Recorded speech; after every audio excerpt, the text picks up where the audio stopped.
ஏனென்றால் இயேசு கிறிஸ்து வானத்தை பூமி படைத்தார், நம்மை படைத்தார். நம்முடைய பாவ சாபத்தை அவர் ஏற்றுக்கொண்டார்.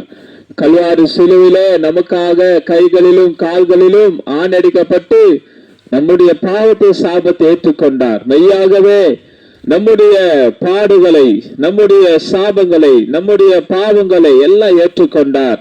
இந்த இயேசு மரித்து 3ஆம் நாள் உயிரோடு எழுந்தார். இன்றைக்கு உயிரோடு இருக்கிறார். இவரிடத்தில் வருவர்களுக்கு இந்த பூமியில ஒரு வாழ்க்கை உண்டு, மரணத்துக்கு பிறகு ஒரு சந்தோஷமான ஒரு வாழ்க்கை உண்டு. இது எல்லாமே இலவசம் தான். உங்கள் இருதயத்தில் இந்த இயேசு கிறிஸ்துவை நம்பும் போது, விசுவாசிக்கும் போது, இவரை ஏற்றுக்கொள்ளும் போது, ஆண்டவராக இயேசு கிறிஸ்து மூலமா உங்களுக்கு இந்த பூமிக்குரிய ஆசீர்வாதம், பரலோகத்துக்குரிய ஆசீர்வாதம் ஆண்டவர் தருகிறார்.